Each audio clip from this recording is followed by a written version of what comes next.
In 52 days. It might sound like a long time, but it's a little more than 7 weeks away, and that time will go even faster now that both major parties have officially picked their frontrunners. We expect Vice President Kamala Harris and former President Donald Trump to debate on September 10th.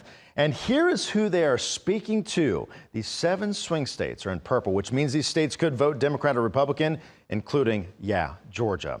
And a Georgia poll from the New York Times and Siena College shows Trump leading Harris 50-46, so it really is anybody's race. Both candidates are likely planning new rallies soon here in Georgia.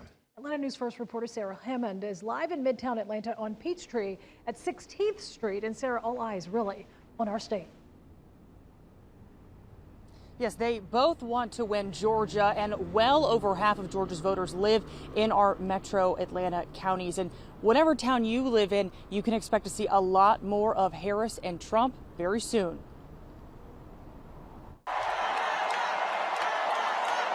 After energizing conventions for Democrats and Republicans, their political opponent, Kamala Harris and Donald Trump are in a tight fight to the finish here in our state. Georgia is, like the country, basically a toss-up. Political analyst Ben Taylor from Kennesaw State University says it's no secret Georgia is in play, each side bringing out some of the state's most notable Georgia names in politics at their conventions, like Democratic Senator Raphael Warnock and Republican Representative Marjorie Taylor Greene. Both campaigns see Georgia as a real opportunity, which means that we're all going to see a lot of campaign ads. You're going to see a lot of yard signs. You're going to see a lot of door knocking and canvassing activity. Taylor says each side has poured millions of dollars into local TV ads, as you've probably noticed, and they won't stop spending anytime soon. They want to speak directly to Georgia voters, which means the content of those ads needs to have some relevance to what's going on in the state. And each side is on track to keep up the pace of visits here. Harris has been to Georgia 6 times since the beginning of the year. Trump rallied in Atlanta just 2 weeks ago, and vice presidential nominee J.D. Vance appeared in Valdosta Thursday.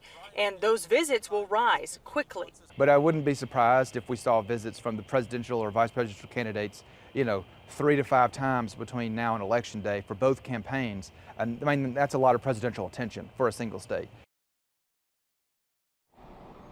And Taylor says Harris will likely put a lot of her focus on Metro Atlanta, while the Trump ticket will focus on counties south of us here in Atlanta and in North Georgia. Live in Midtown Atlanta, Sarah Hammond for Atlanta News First. And Georgia